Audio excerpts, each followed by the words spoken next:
Hello সবাইকে। এই শীতকালে আমাদের বাড়িতে কিন্তু সব রকমের তরকারি দিয়ে মাছের ঝোল হয়।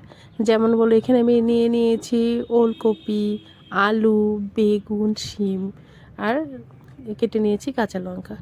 এইসব দিয়ে আমি একটা ঝোল বানাবো। তো প্রথমে আমি মাছটাকে হলুদ নুন দিয়ে মেখে মাছটাকে ভেজে তুলে নেব। তারপর ফোড়নে দিয়ে দিব সাদা জিরে আর একটুখানি কালো জিরে দিয়ে তারপর দিয়ে দেব লঙ্কা। এর মধ্যে কিন্তু ফোড়নের গন্ধটা খুব সুন্দর বেরোয়। তারপর যে সবজিগুলো আছে সবজিগুলো দিয়ে একটুখানি ভাজা ভাজা করে নেব। যখন ভাজা হয়ে যাবে এর মধ্যে দিয়ে দেবো হলুদের গুঁড়ো, তারপর দেব লঙ্কার গুঁড়ো, তারপরে দেব ধনের গুঁড়ো।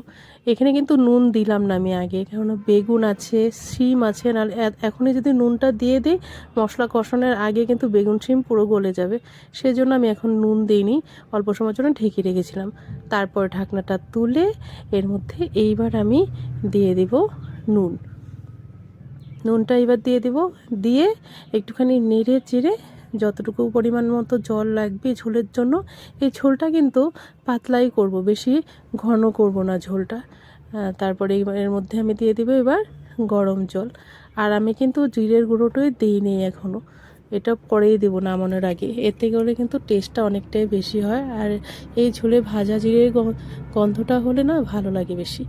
তো আমরা এইভাবে ঝোলটা দিয়ে দিলাম। ঝোলটা ভালোভাবে জাল হয়ে গেলে এর মধ্যে এবার দিয়ে দিব ভেজে রাখা মাছগুলি। ভেজে রাখা, এখানে মূলো দিলে বেশি ভালো হতো, মূলো ছিল না ঘরে, সেই জন্য মূলোটা দিতে পারিনি। যাই হোক, ভালোভাবে জাল হয়ে গেলে ঝোলের সাথে মাছটা জাল করব।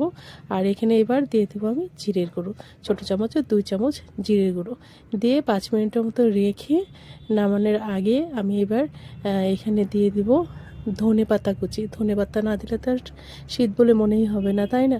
ধনে পাতা কুচি দিয়ে এবার কিন্তু গরম গরম এই মাছের ঝোলটা নামিয়ে নেব। এইভাবে কিন্তু আমাদের বাড়িতে মাছের ঝোল হয়। তোমাদের বাড়িতে কি হয় প্লিজ আমাকে জানাবে। তাহলে আজকের জন্য এখানে, যদি ভিডিওটা ভালো লেগে থাকে অবশ্যই একটা লাইক কমেন্ট করবে। টাটা।